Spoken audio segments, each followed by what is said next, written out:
خلیل الرحمان قمر صاحب کے ساتھ جو ہوا نہیں ہونا چاہیے تھا. خلیل الرحمان قمر صاحب سے بھی بہت سے سوالات ہیں جن کے جوابات باقی ہیں. کیا خلیل الرحمان قمر صاحب یہ بتانا پسند کریں گے کہ آپ رات کو ایک ان نون جگہ پر ان نون لڑکی سے ملنے کے لیے کیوں گئے؟ آپ سو کالڈ صحیح لیجنڈ ہیں, آپ سیلیبریٹی ہیں. سیلیبریٹیز کو ایسے میسیجز آتے رہتے ہیں کہ آپ سے ملاقات کرنی ہے, آپ تشریف لائیں, آپ کہاں پر ہیں. تو کیا خلیل الرحمان قمر صاحب جسٹیفائی کریں گے کہ آخر وہ رات کے اس پہر ایک ان نون لڑکی کو ملنے کیوں گئے؟ آپ نے یہ موقع ہی پرووائڈ کیوں کیا کہ کوئی آپ کے ساتھ ایسی واردات کر دے؟ وجہ کیا ہے؟ وجہ سب سے بڑی یہ ہے کہ ہمارے پولیس ڈپارٹمنٹ کو بھی چاہیے. ڈی آئی جی عمران کشور صاحب کے ساتھ بیٹھے ہوئے خلیل الرحمان قمر صاحب پریس کانفرنس دیکھ لیجئے. اس پریس کانفرنس میں صحافیوں نے خلیل الرحمان قمر صاحب سے یہ سوال کیا, لیکن خلیل صاحب نے کوئی جواب نہیں دیا.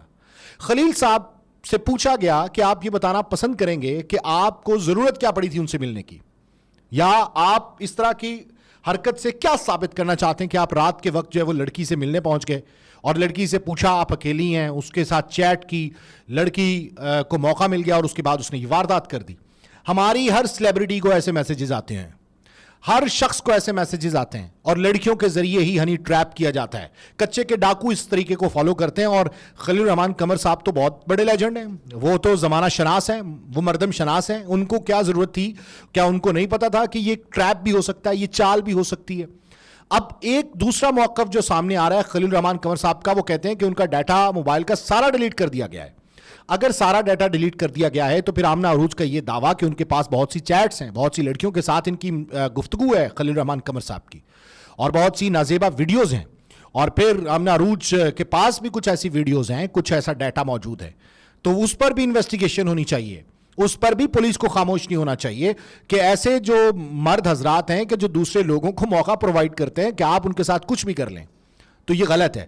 اور پھر ہنی ٹریپ کا زمانہ ہے, لڑکیاں ٹریپ کرتی ہیں آپ کو اور اس کے بعد آپ سے سب کچھ چھین لیا جاتا ہے, جو خلیل الرحمان قمر صاحب کے ساتھ ہوا. جو ہوا برا ہوا, لیکن یہ کہانی آج کی نہیں ہے, یہ کہانی بہت عرصے پرانی ہے. اور پھر سب سے بڑا سوال جو خلیل الرحمان قمر صاحب سے کیا گیا پریس کانفرنس میں, پوچھا ان سے کہ بتائیں آپ 15 کا یہ واقعہ ہے, 15 جولائی کا, اور آپ جا کر ایف آئی آر رجسٹرڈ کروا رہے ہیں ایک ہفتے بعد, تو یہ ایک ہفتے خاموشی کی وجہ کیا ہے؟ کیا وجہ ہے کہ آپ خاموش رہے؟ یہ بھی ان لوگوں کو شہ دینے کے مترادف ہے جو اس قسم کی وارداتیں کرتے ہیں. اس قسم کے جو گینگز ہوتے ہیں ان کی لیڈرز اکثر لڑکیاں ہوتی ہیں, اور پھر لڑکیوں کے معاملے میں انسان چھپتا ہے, اپنا سچ چھپاتا ہے, تو اس کے بعد جو ہے وہ لڑکیاں اور شیر ہو جاتی ہیں. اس طرح اس گینگ نے بہت سی کارروائیاں کی ہیں, لیکن کوئی شخص بھی کھڑا ہو کہ ان کے خلاف کمپلین نہیں کرتا. اس کی وجہ یہ کہ وہ اپنی عزت بچاتا ہے. چلیں ایک بات کا تو کریڈٹ دے دیتے ہیں خلیل الرحمان قمر صاحب کو کہ انہوں نے یہ واردات چھپائی نہیں. اگر چھپا جاتے, پی جاتے, تو بس کام ختم تھا. لیکن خلیل صاحب نے درخواست دی باقاعدہ سندر تھانے میں, اور اس کے بعد یہ کارروائی عمل میں لائی گئی. بہت سے ایسے کیسز ہیں کہ جس میں اس قسم کی لڑکیاں یا اس قسم کے گینگز جب انوالو ہوتے ہیں تو لوگ اس کو چھپاتے ہیں, جس سے ان کو شے ملتی ہے اور پھر مزید وارداتیں کرتے ہیں. اب یہ جو آمنہ عروج نامی خاتون ہے, یہ ایک معمولی سی ماڈل ہے, گجرانوالہ کی رہائشی ہے, اور اس نے حسن نامی شخص کے ساتھ مل کر جو ہے وہ ایک گینگ بنایا حسن شاہ کے ساتھ, اور پھر لوگوں کو ٹریپ کرتی ہے. اسی طرح کا واقعہ جو ہے وہ یہ ہوا لاہور میں. اچھا, یہ معمولی بات کب سے سٹارٹ ہوئی؟ یہ ابھی ایک بڑی تحقیقاتی ایک خبر چل رہی ہے. کہتے ہیں کہ اس کہانی کا آغاز جوہر ٹاؤن کے کیفے سے ہوا تھا. اس کیفے میں نوجوان لڑکے اور لڑکیاں اکثر آئس کا نشہ کرنے کے لیے اکٹھے ہوتے ہیں. وہ ڈانس پارٹیاں بھی کرتے تھے. اس روز حسن شاہ اور ممنون نامی نوجوان ٹی وی دیکھ رہے تھے کہ معروف ڈرامہ نگار خلیل الرحمان قمر کی ایک نیوز چلی کہ وہ خواتین بارے عجیب سے ریمارکس دیتے ہیں.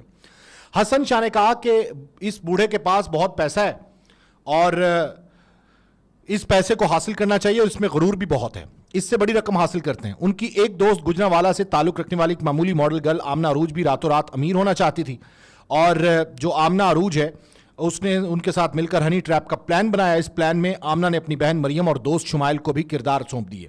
اس گینگ میں حسن شاہ اور ممنون کے 8 مزید دوست بھی شامل ہو گئے, جن میں ذیشان جاوید, تنویر, فلک شیر, قیصر عباس, رشید, میاں خان کو مختلف کردار سونپے گئے. 3 گاڑیوں, وائرلیس سیٹ, جدید رائفلز اور گولیوں کا انتظام کیا گیا. بحریہ ٹاؤن کے فلیٹ کو ٹریپ کے لیے استعمال کرنے سے قبل ریہرسل کی گئی. آمنہ عروج نے بڑے رومانٹک انداز میں خلیل الرحمان قمر کو گھر آنے کی دعوت دی. باقی کہانی جو ہے وہ آپ کے سامنے ہے. واردات کے وقت بھی مرکزی ملزم آئس کے نشے میں اپنی ذات سے بالا تھے, ہواؤں میں اڑتا محسوس کر رہے تھے. انہوں نے خلیل الرحمان کو ڈرانے کے لیے جب ان کے پاؤں کے قریب فائرنگ کی تو خلیل الرحمان کی حالت غیر ہو گئی. ملزم سمجھے کہ ان کے شکار کو ہارٹ اٹیک ہو گیا ہے اور کہیں وہ چل نہ بسے, اس لیے ملزموں نے تاوان کی جو 1 کروڑ روپے سے کم کر کے 10 لاکھ روپے رقم کر دی تھی, انہوں نے وہ چھوڑ دی, انہیں گاڑی سے باہر پھینکا اور خود فرار ہو گئے. یعنی ان کو لگا کہ ہارٹ اٹیک ہو گیا یا خلیل الرحمان قمر کو کچھ ہو گیا ہے, یہ اب بدے لگنے والا ہے, تو اس کو وہیں پہ چھوڑ دیا. ملزموں نے واردات کے دوران خلیل الرحمان کو تھپڑوں کا نشانہ بھی بنایا اور تھوڑی سی دھلائی بھی کی. اس دوران 2 ملزموں معروف ڈرامہ نگار کے ڈائیلاگ بول کر خوب کہہ کے بھی لگاتے رہے. ملزموں نے خلیل الرحمان کو اتنا خوفزدہ کیا کہ 5 روز تک وہ خاموش اور گمسم رہے. 6 روز وہ اس ڈرامہ سے باہر نکلے تو انہیں ڈرامہ اور ٹراما کا فرق معلوم ہوا. اچھا جی, اس کے بعد انہوں نے تھانہ سندر میں FIR درج کروائی. یہاں سب سے اہم بات یہ کہ جس لڑکی کو وہ لندن پلٹ ملینئر سمجھ کر ہنی ٹریپ کا شکار ہوئے, وہ گجرانوالہ سے لاہور کے درمیان دھکے کھانے والی معمولی لیول کی ایک ماڈل تھی, اور اسی ماڈل نے یہ سارا کام جو ہے وہ کیا تھا. یہ تو سمجھ رہے تھے کہ بہت بڑی یہ کوئی ماڈل ہے یا یہ بہت بڑی خاتون ہے, یہ ایک ملینئر ہے کہ جس کی وجہ سے جو ہے وہ اس کا شکار ہو گئے. ابھی معمولی بات تو نہیں ہے, تھوڑے سے ڈائیلاگ بول کے جو ہے وہ مشہور ہو گئی. اچھا جی, اس کے بعد کوئی بڑا ڈرامہ دینے کے لیے بھی تیار نہیں تھا اس ماڈل کو, اور لڑکی نے پہلے بھی کئی بار خلیل الرحمان قمر سے ملنے کی کوشش کی لیکن ناکام رہی تھی. پھر اس نے ولایتی بوتل میں دیسی شراب انڈیل کر اس واردات کی منصوبہ بندی کی. ابھی پولیس کہتی ہے کہ سارا ڈیٹا ڈیلیٹ ہو گیا, حالانکہ ایسا نہیں ہے. تو اگر یہ ڈیٹا ڈیلیٹ نہیں ہوا تو پھر ابھی مزید جو ہے وہ اس پر انویسٹیگیشن جو ہے وہ ہونی چاہیے. بہرحال خلیل الرحمان قمر کے ساتھ جو کچھ ہوا اور اس کے بعد جو کچھ خلیل الرحمان قمر نے کیا بالکل ٹھیک کیا کہ FIR کا اندراج کروایا. FIR کا اندراج کروانے کے بعد ان کو پکڑا گیا. پولیس نے انتہائی چستی سے, انتہائی مستعدی کے ساتھ یہ کارروائی کی اور اس کے بعد وہ پابند سلاسل ہیں. ہمارے معاشرے میں متعدد ایسے لیجنڈز ہیں کہ جو صرف باتوں کی بنا پر جو ہے وہ ہمارے دلوں کو فتح کر لیتے ہیں. صرف باتیں کرتے ہیں آ کے, اور اس کے بعد ہم سمجھتے ہیں کہ جناب یہ تو بہت بڑے لوگ ہیں. وہ باتیں کرتے ہیں اور باتیں کرنے کے بعد وہ ہم سمجھتے ہیں کہ جناب ان کے تو کمال ہو گیا. یہ تو ہمارے انڈسٹریلسٹ سے بھی زیادہ اچھے ہیں, یہ تو ہمارے IT ماہرین سے بھی زیادہ اچھے ہیں, اور صرف وہ باتیں کر کے جو ہے وہ لوگوں کا من بہلاتے ہیں یا ان کو موٹیویٹ کرتے ہیں, اور اس کے بعد ہم سمجھتے ہیں کہ بدلہ بڑا نیک ہے. جیسے خلیل الرحمان قمر صاحب نے ایک بات کی تھی کہ جناب میں صبا قمر کو اس لیے کاسٹ نہیں کرتا کیونکہ وہ کپڑے ایسے پہنتی ہے, تو اس کے بعد ان کی بیٹی کی تصاویر, ویڈیوز اور بہت کچھ جو ہے وہ وائرل کر دیا گیا, اور پتہ چلا کہ ان کی بیٹی بھی جو ہے وہ مغربی روایات کی پاسدار ہے, وہ بھی مشرقی نہیں ہے. تو پھر اس قسم کی تنقید کا بھی انہیں سامنا کرنا پڑا.